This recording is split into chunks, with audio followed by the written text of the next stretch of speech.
Abby, welcome back to another episode. You excited? Again. Yes, of course. As always. As always. So, what's been happening on the doors? What's been happening on the doors? Well, I got a bit worried this week that they were going to call a May election. So then I was like, I've got big areas to cover still. And I was a bit worried I wasn't going to get through those areas before the election got called. Let's do a bit of a recap. So your aim was how many doors? 15,000. 15,000. And how many have we done? 12,500. That's pretty good. 12,500, yes. Yes, I was pleased. I should be more pleased than I am, rather than... mainly my concern is that there are some big areas in the constituency that I have not yet gone to, and I wanted to go to everywhere at least once, and I haven't even started to door knock Shepton yet, which is obviously where I live and one of the biggest places. So. Yeah, and I think obviously as we've kind of been going through this, it's important for you to get to everybody. It is for me, yeah. Yeah. It's a bit of a competition with myself as well. It'll be fine. If it's called in May, I just have to make do and try and get to as many places as possible. It's been very wet this week, so it's been really difficult to get out. But then it's been good to rest. Actually, probably did need to rest and catch up on some admin. So, Well, you're well on your way of doing the target number of people met and conversations that you'll have had with them as well. Yeah, I feel like every day is worthwhile, and I just see myself as sowing my seed around the place. Yeah. And then it can grow. And I say to people all the time on the door, look, I'm not, people email me and be like, if you want my vote. And I'm like, no, I'm not looking for your vote. You must vote how you want. I'm just giving you another option. Yeah. And how do people respond to that? Well, it's funny because people send me these quite borderline aggressive emails testing. I feel like it's a test, They want it's always a test. They want to test me, and they test me on the door as well. They want to see my resilience levels. And I sort of give them this response, and they're blown away by it because no one has ever said that to them before because people are desperate for their vote. But I'm not. Like, I will have a nice life if I don't get elected. And one might argue a nicer life because it's, especially this week, I've been looking at Parliament and it's very toxic. And I am knowingly and willingly going into that environment. Yeah. And it scares me a little bit. Yeah, it's a massive challenge, But I see that we can do things differently and better. Yeah. And... Well, we're counting on you now. I know, we're all committed. I know, I had a message from somebody last night who I door knocked about a month ago, and she was like, you can do this, you've got this. I've been telling my friends in Cheddar and here, there. And so, I guess the pressure builds all the time because people start to put their hope in you, don't they? Yeah, and it's getting closer. Even if it's May or October for an election, either one of those are closer now than they were. Yeah, they're close now. They're close now. It'll be fine. Yeah. So is there anything that people have specifically been asking you about this week or? Well, this week, so Gaza is obviously a big issue, isn't it? And the war in Gaza. And the SNP have consistently been asking for a ceasefire in Gaza. And they've been asking that since Hamas made their attack on the 7th of October. And so that's been their language. But then the Conservative and the Labour Party's language has always been, we want a humanitarian pause to get aid in and to have the hostages released. So there is a discrepancy between what they are asking for. I think we should have an immediate ceasefire. I don't agree with the language of a humanitarian pause. What does that language mean?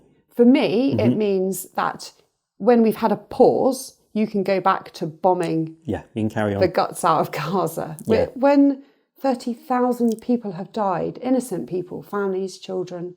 I don't agree with what Hamas did on the 7th of October. It's not about that. They committed a heinous terrorist action. But what's happening now in relation to what Israel are doing to innocent people is, it's wrong. It can't continue. So SNP were very clear about their language and have been very clear about their language. And they had a vote on a Wednesday when it got hijacked, basically. And the Speaker of the House didn't allow the debate to be heard in what SNP were proposing on their opposition. Yeah. So I'm sure many people will have witnessed this already because it's obviously in the news. In the news. But I think it'd be good to kind of go through it again a little bit, just to like kind of dissect it. Yeah. So SNP wanted to they wanted a ceasefire. Yeah. And an immediate ceasefire. Immediate ceasefire. Yeah. And then the Labour Party. Yes. I mean, there's a little bit in here as well where the SNP, this was their opportunity to have time in Parliament. And so they have an opposition day. They have 3, I believe, in a term. And Labour Party have many more. They have 17, where they could have actually presented this on one of their opposition days. So yes, they decided to have the debate around having an immediate ceasefire, and that was their motion on the table. And an amendment was made by the Labour Party. This is my understanding, by the way. I probably have got gaps in my information. An amendment was made by the Labour Party, and then an amendment was made by the government. And the Speaker of the House, Lindsay Hoyle, broke protocol in the way that those should have been heard. And the original motion got hijacked. And what was that? What was that hijacked to? What, from a ceasefire to a humanitarian pause or something of that language? Yeah. And SNP were very upset about it, and I understand actually why they were upset about it. But for me, when I looked, I was so unhappy and uncomfortable with that situation, and it made me doubt about what I was doing and what I was going into, because it's so toxic what's going on. And the backbone of all of that, what happened on Wednesday night, was that they are not being respectful to each other. They're not respecting their own parliamentary system, and they are not able to collaboratively have a debate and reach a conclusion. Yeah. So definitely their party politics got in the way and dominated the proceedings. Yeah, versus... And compromised the proceedings. Absolutely, yeah. And there seems to be, when I've been on the doors with you as well, there seems to be the chat that people are concerned with the integrity of like our political system at the moment. Yeah. And so the idea that the Speaker can suddenly change a part of procedure. And to note, he was a Labour MP and was a Labour car carrier until 2019. So there is, he's compromised. Yeah. He is compromised. And it looks like he was compromised in his decision making. He says not. He says he wanted to protect the welfare of MPs, because there have been people who are turning up on MPs' doors. Yeah. Again, this is all from our side. This is all what we've seen in the news. This is obviously fact check all these things. Yeah, definitely fact check. Don't take anything I say for gospel. my news is also the news. So apart the gospel truth of the Abbey for MP campaign, listen to that part. I just feel like they started to talk about something else in the end that wasn't to do with what they needed to talk about or wanted to talk about. So it did the whole thing got hijacked. And for me, it looks like it was because of their party political divides, rather than their motives to actually make a stand as a country to say that what's happening is wrong and that we don't want it to continue. It almost seemed like there's been like an undermining of somebody else's like political view. So Labour have come in and it seems like they've undermined the SNP and kind of got their way with it. And I suppose this is a kind of opportunity to talk about the system that works here as well, because this would have been according to the whip as well. Yeah, absolutely. So the chief whip of SNP was like, you're breaching your own protocol, and because then the Speaker of the House left the Commons and sort of came back later and apologised, but by that time the damage really had been done. And yes, there was a political party game going on there about what the whip wanted, what the language was, what they wanted to vote for. And so what's the issue with all of this? Is this a problem? Yes, it's a massive problem. It's a massive problem. It's a massive problem because it clouds their view so much that they can't. And also I watched Question Time then after, and one of the MPs was saying, actually this toxic environment that we have now created in Parliament is going to prevent us from getting good quality MPs in the future. And know exactly what she's talking about. Yeah. Because I have myself have questioned, what on earth am I doing? What on earth am I doing? I'm willingly going into such a toxic environment in the hope that it can be changed and made better. But do I want to put myself through that? Do I want to put my family through that? You know? Well, I suppose this is a thing that it's not going to be an easy life, but it's something you obviously believe in. I think it's what you make it. For me, it won't be easy. Yeah. No, because I want to go in and challenge toxic practices that are happening. And I want to speak into Parliament to say that we need to collaboratively work. So I've got a very specific agenda. Many other MPs, I'm sure, just go in and they're happy to sit on the backbenches and do what they're told. I'm not going in with that in mind. That's a very interesting distinction. Yeah. Because you're not there to toe a party line because... No, I don't have one. I am my own party line. Well, I'm the public who vote me in. Yes, so exactly. if I get, and this is why I want to get to every area and door knock every area, because I want to present people with that opportunity, because if they don't know about me, they don't have that opportunity. So that's why it's important to me. And if I get elected with a majority, the people are very clearly saying to Parliament that we don't want to watch this war, these war games that are going on in Parliament any longer. We want a government that's working collaboratively together. Because the internal games that are being played, this war is affecting millions of people's lives. Yeah, it's affecting people's lives. Everybody's lives. Yeah. So this is serious. Nationally and abroad. Like, I like to be on the optimist, I'm an optimistic person, but this is serious. Yeah, it's and serious. That's why it has to change. Yeah. That's why something has to change. And let's just quickly go back to the whip, because this is something I certainly didn't understand. Really? Yeah, probably I didn't until I knew about it. And I think there's something within our political system that, intentionally or not, is confusing and is difficult to understand, and that stops it being so accessible to people. Yeah. So maybe we can talk a little bit about the whip and the impact of that. Yeah. Just a bit, if I could just mention before. Please do, yeah. When I ran for Somerset, I remember I ran as an independent, and this really taught me about how people vote and how people go into their political party to vote. So I lost by about 169 or 170 votes in Somerset, and it's because I lost to block voting. So block voting is when people just go into the ballot box and they go Lib Dem, Lib Dem, Conservative, Conservative. So the Lib Dems had 680 votes apiece, and so did the Conservatives. So I had a deficit, if you like, of 680 votes before they even started counting my votes. Now, if I had been in a political party like the Lib Dems, I would have been the highest elected person in that election. But because I was an independent, it went against me. And actually, I should have done more in that election. I should have gone out and door knocked and presented people with this opportunity, because who knows what would have happened. So people traditionally have felt safe in their narrative of I support Lib Dem, I vote for Lib Dem, I will always vote Lib Dem. But it then comes at the cost of we don't actually look at the person who we're electing in. We just tick the Lib Dem box. Now, actually, on the ballot paper, it talks about the person who you're electing, because it is that person who goes and represents you in Parliament, and then their political party. And so when we're talking about the whip, and this is why the whip is important to political parties, because political parties then set out a manifesto and a narrative of the direction of travel that they're going to take the government in if they take the most seats.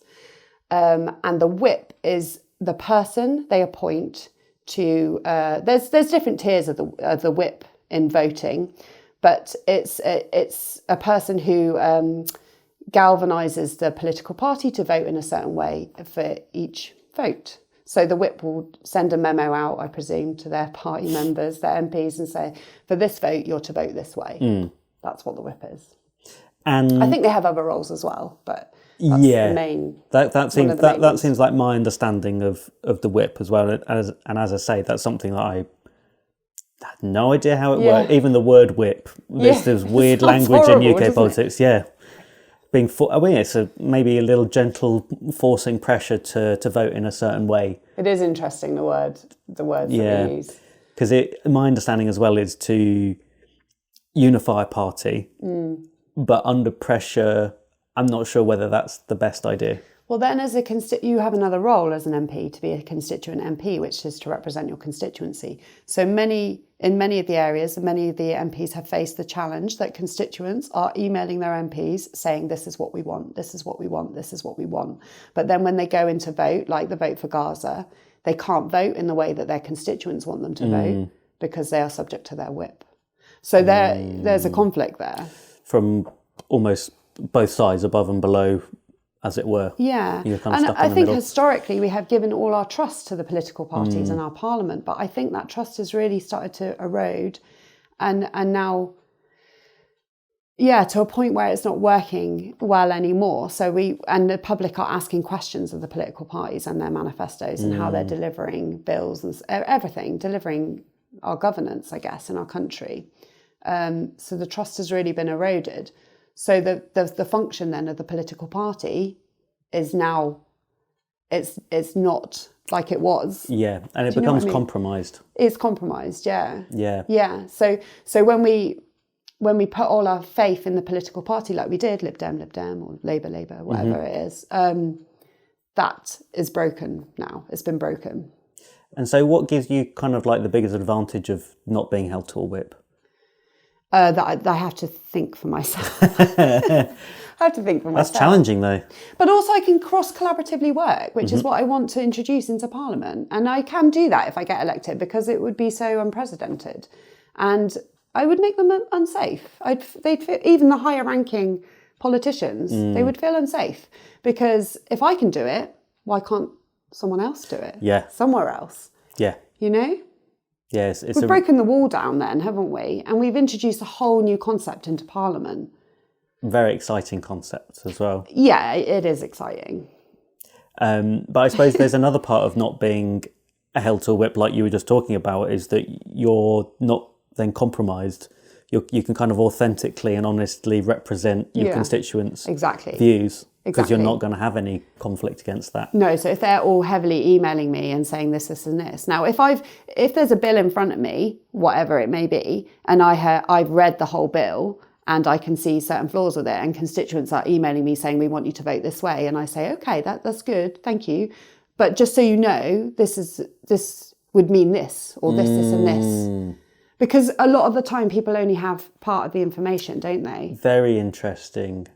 Yeah, so you can also act as almost a bit of an advisor. Yeah, exactly. We're making it more transparent. Yeah. So we're making it more accessible for people to understand the legislation that is being passed and what those consequences of that legislation is.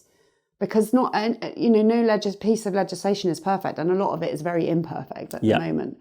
And it's complicated. It's really complicated.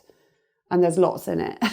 So when somebody says, we want you to just vote yes or no on it, it's like, okay, but just so you know, you might want to consider this, this and this and this. Because that might affect your own thoughts around it. Brilliant. And so like the aim is to give everybody a full set of information, then you can make an educated decision, which has not been really done in the past. We can think of a few examples. I think we've trusted our politicians. Yeah. And I think it was absolutely fair to, because they were the people in the position that we should be able to trust. Yeah. But I think, as you say, now that it's really evident for everybody to see the kind of toxic behaviour and the warring attitude, and I think coming back to what's gone on this week, it's rather than having a collaborative conversation and kind of seeing the benefits for everyone to decide together, parties can just bulldoze other parties out of the way, put pressure on the system. And not necessarily for the right reasons, just to point score or to prove a political point, but not actually for the right reasons or to get the right bit of legislation passed or the right vote through. Yeah. You know? Kind of like tactics over results or something like that. Yeah. That's for me where it becomes really dysfunctional. And I think the parties and the whips are not useful, because it would be great if people could just vote authentically in the way that they believe their constituency wants them to vote. And then so by people listening and by people hopefully voting for you, if they believe in the message and they want to, is that the solution? I mean, even if we had a whole government full of independents, that would cause problems as well. I'm well aware of that. And also it depends on the type of person you're voting in. So it's not just a case of, I mean, we were talking about this last night, weren't we? Because you actually live in a different constituency. So you don't even get to vote for me. No, I don't, sadly. Matt.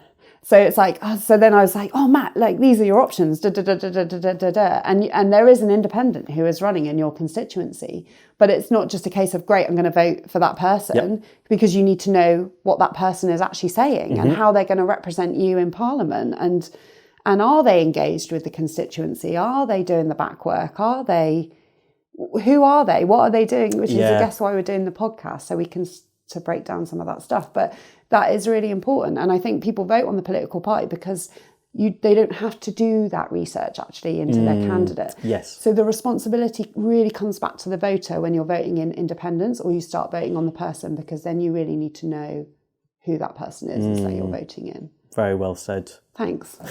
I feel like I delivered that okay. It was beautiful.